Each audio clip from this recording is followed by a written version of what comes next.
This is Algebra 1, homework help, lessons 109 and 110. We're going to start lesson 109 on page 460 with problem number 9. It says factor the trinomials, number 9. All right, so it's 18 minus 15x plus 2x squared. First, write it in descending order, proper form, right? So we'll write the 2x squared first. 2x squared minus 15x plus 18. Then we ask ourselves, can I factor anything out of all the terms? I can't. So I ask myself, what are factors of 2 times 18? 36, right? Such that I add them, the result is negative 15. Well, 2 negatives make a positive. So, negative, what is that? 9 times 4. Let me just start. This is 2 times, what is that? 15, 16, 72 times 18 is 36. 3 times 12, okay, that's it. Both of them are negative. Negative 3, negative 12. All right, and remember we write these over 2 with an x, 2 with an x. We simplify. This one we cannot simplify. This one we can simplify. So my factors are 2x minus 3 times x minus 6. It took a little while, right? Oh, but you just have to, what did I do? I just started and eventually got there, all right? Number 10 from that same lesson. Negative 15 plus 7x. Negative 15 plus 7x plus 2x squared. Same thing. Write it in descending exponential order. So it's 2x squared plus 7x minus 15. Probably had the same question here, huh? All right, factors of negative 30 such that we add them, it equals 7. So one has to be negative, one has to be positive. Okay, this one's a little easier. Positive 10 times negative 3 gives me added positive 7, multiply gives me negative 30. So I write that over the lead coefficient with an x, and I simplify. You'll hear my dog going crazy, huh? And then I write the factor. X plus 5 times 2x minus 3. All right, now number 20.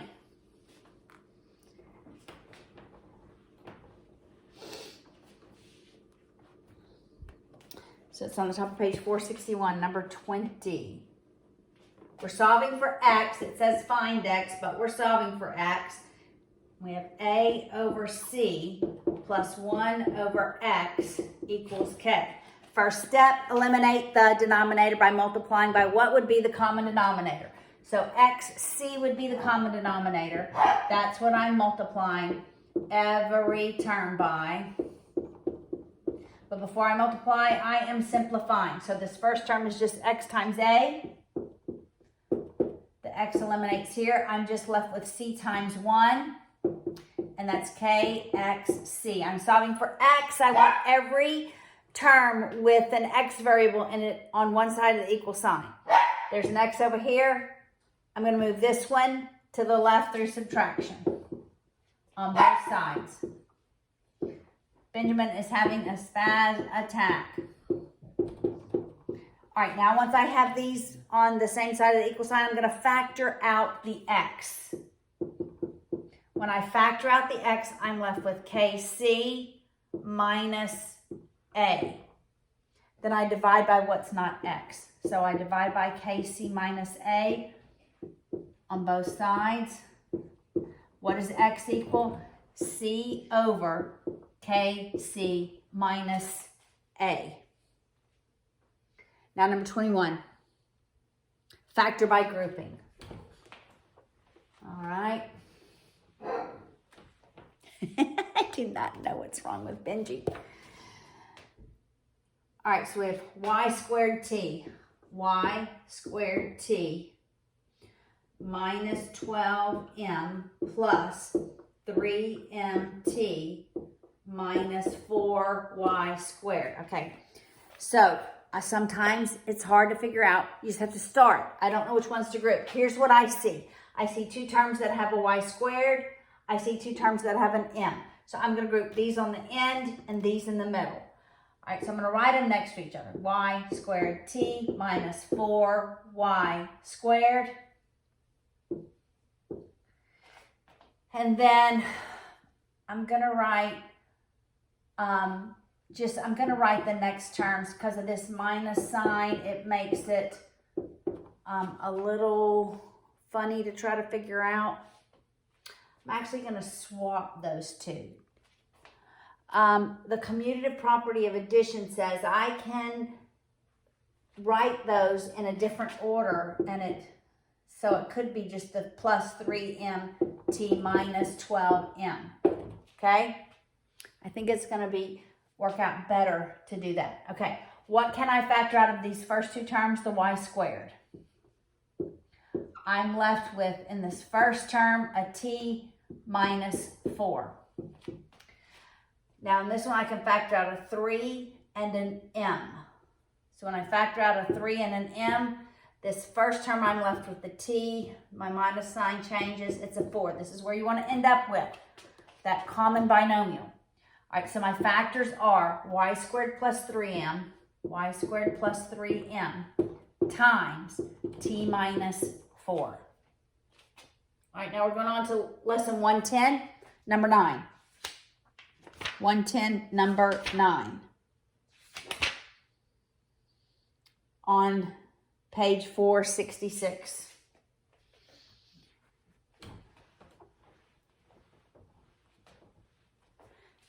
All right, number 9, it says factor the trinomials. Okay, this is more factoring.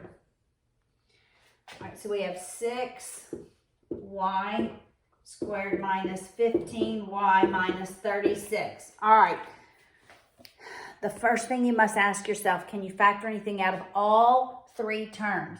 And I can factor out a 3. A 3, I can take out a 6, out of 15, out of 36. So I'm going to do that. 3 times 2y squared minus 5y minus 12, right? I just divided 6 by 3.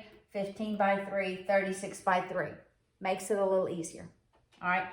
Now I'm looking for factors. When I multiply them, they equal negative 24. That's the negative 12 times the 2. Such that I add them, they equal negative 5. I believe it's going to be 8 and 3. The 8's got to be negative. And then I'm writing the 2y under here. And I simplify, that becomes a 4. So it's 3 times, I don't lose that 3 out on the outside that I factored out. This is y minus 4 times 2y plus 3. All right, number 13. Problem 13. Okay. This is the square root of x minus 3. Minus 5 equals 3. All right, remember I want to isolate my radical. So I'm going to add 5 to both sides.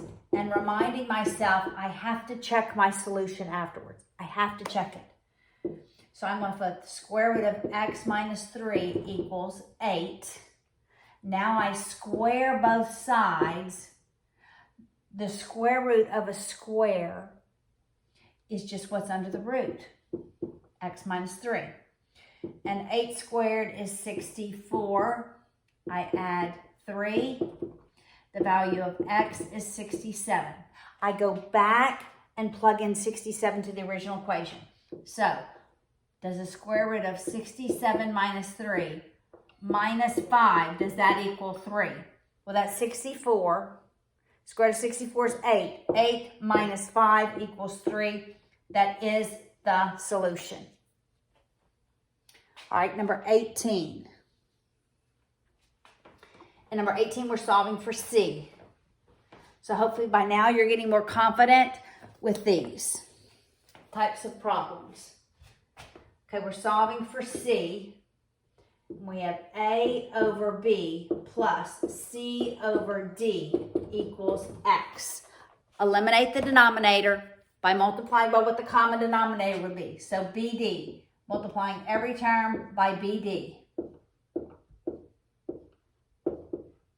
Before we multiply, we're going to simplify. So the B's eliminate. This first term, I'm left with DA. In the second term, the D's eliminate, so I'm left with CB equals XBD. All right, so I'm solving for C.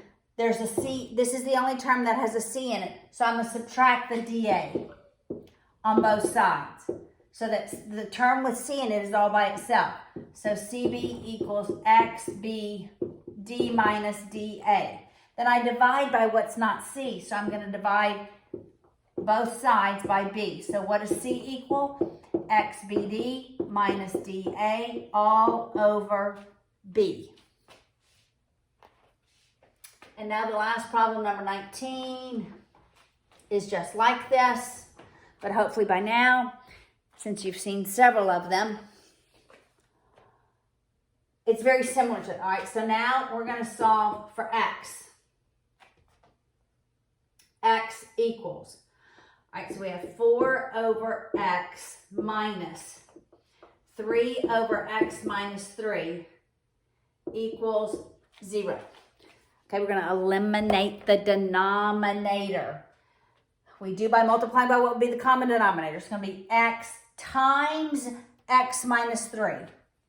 So we're going to multiply by X times X minus 3. X times X minus 3. X times X minus 3. Okay, this is the X that says what I'm solving for. I'm not multiplying by it. Okay, but before we multiply, we're going to simplify. So that simplifies. I distribute that 4 to both of the terms. We end up with 4x minus 12. The x minus 3 simplifies here, so it's just minus 3 times x. So minus 3x, 0 times anything is 0. All right, so we'll add the 12 on both sides. Combine our like terms. 4x minus 3x is just x. The value of x is 12. And that's the solution.